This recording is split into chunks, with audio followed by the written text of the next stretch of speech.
English podcast for you. Hello, everyone, and welcome back to English Podcast for You. I'm Clara, and I'm so happy you've chosen to spend a little bit of your day with us. And I'm Evan. Whether you're walking the dog, doing the dishes, or just sitting on the sofa after a long shift, we're glad you're here. Before we dive into today's topic, if you enjoy our conversations, please do hit that like and subscribe button.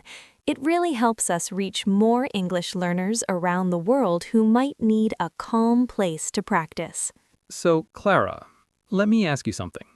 Have you ever spent weeks planning the perfect holiday only to find yourself sitting on a beautiful beach, staring at the ocean and thinking about your email inbox? Oh, more times than I'd like to admit, Evan. We wait all year for a break, but sometimes our brains don't want to go on vacation with us. Exactly. It's like my mind is still at the office even when my body is in a swimsuit. Later in the episode, I'm going to tell you a slightly embarrassing story about my last trip to the mountains. Let's just say it involved a very confused go and a lot of unnecessary stress. I can't wait to hear that. But for now, listener, I want you to take a deep breath. You don't need to worry about perfect grammar or difficult words right now. Yeah, just get yourself a cup of tea or coffee or even just a glass of water. Get comfortable, just relax and listen to natural English. If you miss a word, don't worry. The meaning will find you. Today, we are talking about holidays, but not just where to go or what to pack. We want to talk about how to actually feel like we are on holiday. Right, because going away and resting are two very different things. So our big question for today is, how can we truly leave our daily stress behind when we travel? To start, we should think about why we take holidays. For most of us, it's about recharging. Like a phone battery, we run out of energy and need to plug back in. But the problem is, we often treat holidays like another job. We make a huge list of must-see places.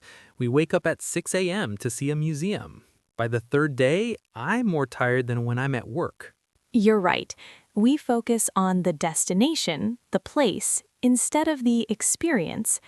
To help us talk about this, I want to share 3 simple words and 2 phrases we'll use today.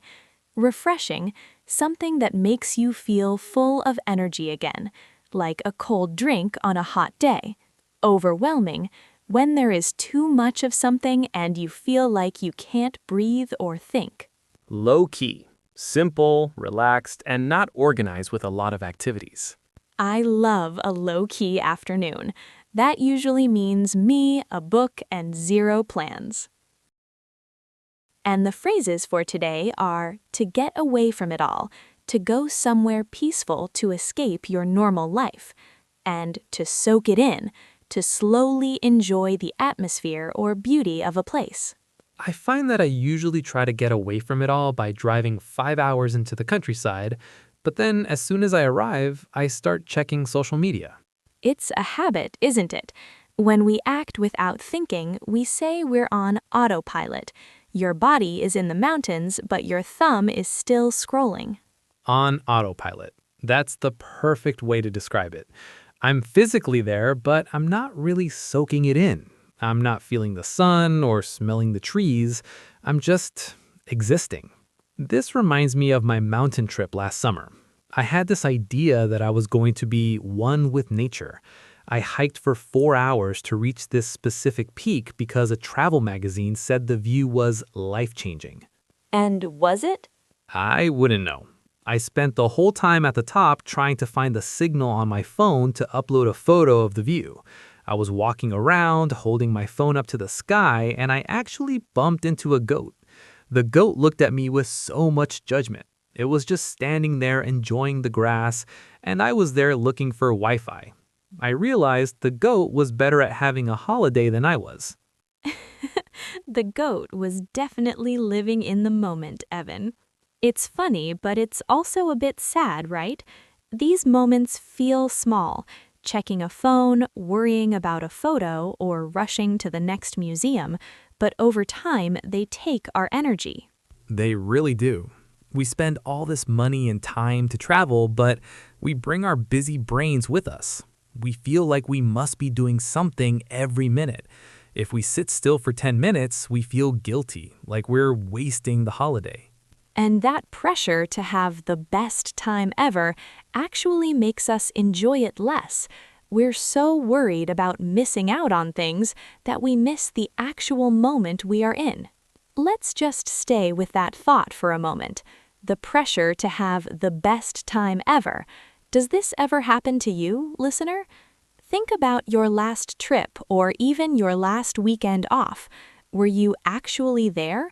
Or was your mind busy planning the next meal, the next photo, or the next task? It's a strange feeling, isn't it?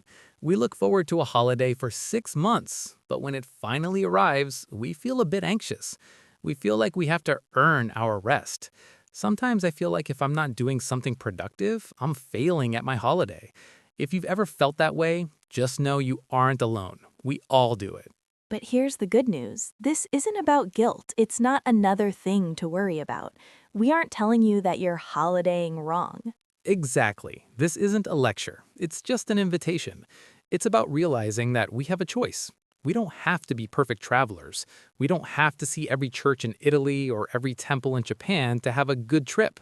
The goal is to move from that autopilot mode Evan mentioned into a place of genuine peace. And the best part is, you don't need a bigger budget or a better suitcase to do it. You just need a small shift in how you look at your time. If there is one thing I want us to take away from today's conversation, it's this. The best holiday is the one where you show up. Showing up. I like that. It sounds simple, but it's actually quite deep. It means being mentally present in the place where your body is. Right. One clear idea we can use is quality over quantity. Instead of trying to see 10 things in one day, try to see one thing with your whole heart. If you go to a park, don't just walk through it. Sit on a bench, listen to the birds, feel the temperature of the air. 1 hour of true rest is worth more than a whole week of stressful sightseeing. I know what some of you are thinking. Evan, that sounds great, but I have a family, I have kids, I have a schedule, and I get it, I really do. So let's talk about small steps, micro actions. I love microactions. They reduce that feeling of being overwhelmed. Instead of saying, I will be totally relaxed for 7 days, which is a huge goal, try something smaller. For example, what if you try the first 10 minutes rule? When you arrive at a new place, a beach, a restaurant, or a mountain view, put your phone in your bag for just 10 minutes. Don't take a photo, don't check the map, just look. That's perfect. Or try the 1 scent exercise. When you walk out of your hotel or your home, try to identify one smell. Is it fresh bread? Is it salt water? Is it rain on the pavement? This small act pulls your brain out of the future and into the now. Another one I like is the no plan morning. Just one morning where you don't set an alarm and you don't have a destination. You just walk out the door and turn left or right because the street looks interesting. It takes the pressure off. That reminds me of a student I worked with a few years ago. Let's call her Maria. Maria was a very successful lawyer, very busy, and always stressed. She told me she hated holidays because she felt so bored when she wasn't working. I can imagine. When you're used to 100 miles per hour, 0 feels scary. Exactly. So she decided to try one small habit. She loves photography, but she realized she was using her camera like a shield.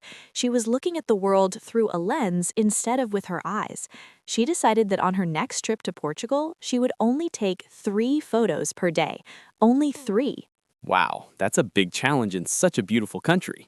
It was, but she told me it changed everything. Because she only had 3 shots, she spent the whole day really looking for what was special. She found she was more refreshing. Oh, wait. She felt more refreshed, and she noticed the way the light hit the tiles on the buildings.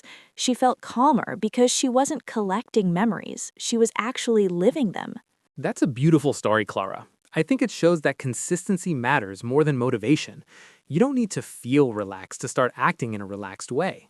You're so right. The feeling follows the action. If we act slowly, our mind eventually slows down too. The most important thing to remember is that you deserve this time. You don't need to earn the right to sit still. You are allowed to just be. Whether you're on a big trip or just having a quiet Sunday at home, remember that rest is a skill. And like any skill, it takes a little bit of practice. But it's the best gift you can give yourself. Before we say goodbye for today, let's take a slow walk back through the language we used. Learning a language is a lot like a holiday. You don't want to rush through it. You want to stop and look at the details. That's a great point, Clara. Let's start with our 3 key words. The first one was refreshed. I love this word because it sounds like what it feels like. Think of a fresh glass of water. When you are refreshed, you have your energy back. You feel new again. We use this after a good sleep, a long shower, or a really peaceful walk in the woods. Our second word was overwhelming. This is a very useful word for B1 learners because life can be a bit much sometimes. When a situation is overwhelming, it feels like a giant wave of water is crashing over your head. You have too many tasks, too many noises, or too many choices.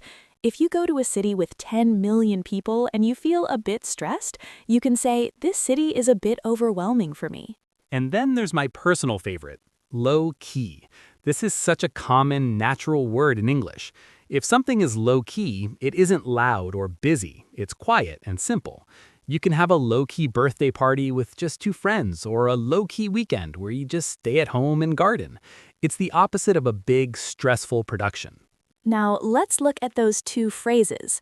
First, to get away from it all. We use this specifically when we talk about travel and rest. It all usually means your job, your chores, the traffic, and your daily worries. When you say, "I need to get away from it all," everyone knows exactly what you mean. You need a break from the noise of life. And finally, to soak it in. I want you to imagine a dry sponge being dropped into a bowl of water. The sponge slowly pulls the water into itself.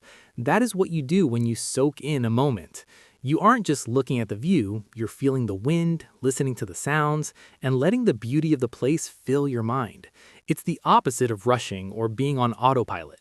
Now, knowing the words is one thing, but using them in a sentence is where the real magic happens. Let's practice how these sound in a normal conversation so you feel more confident using them yourself. Good idea. Let's try a little role play. Imagine I just came back from a trip and you're asking me about it. Okay, so Evan, how was your weekend at the lake? Was it busy? Actually, it was very low-key. I didn't even bring my laptop. I really just wanted to get away from it all for a few days. The first morning was a bit overwhelming because I didn't know what to do with my hands without my phone, but then I just sat on the dock and started to soak in the quiet. By Sunday, I felt completely refreshed. That's a perfect use of all of them.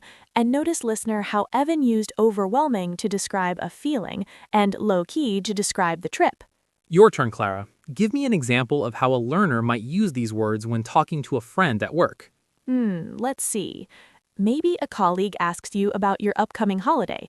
You could say, "I'm going to a small village in the mountains. I'm not planning any big tours because I want to keep it low-key. My work has been a bit overwhelming lately, so I really need to get away from it all and just soak in the nature. I hope I come back feeling refreshed and ready for the new project." I love that. It sounds so natural and professional, but also very human. It tells the other person how you feel, not just what you are doing. And that is the secret to moving from a basic level of English to a more comfortable conversational level. Now, we want to hear from you. We really do. We read every single comment you leave for us. Tell us, what is your favorite way to get away from it all? Is it a mountain, a beach, or maybe just a quiet corner in a library? And do you have a micro action that helps you stay present? Write it down in the comments. It's a great way to practice your English and connect with other learners. If these conversations help you feel a little more confident with your English, or if they just help you feel a bit calmer after a long day, please consider staying with us. You can subscribe to English Podcasts for You to join our little community. No pressure, no homework, just us talking and learning together. Thank you for spending these 15 minutes with us. Remember, you don't have to be perfect. Small steps still count, and every minute you spend listening is a minute you are growing. Even if you feel like you're on autopilot sometimes, don't worry. Tomorrow is a new day to soak it all in. Take care of yourself, and we'll see you in the next episode. Bye-bye.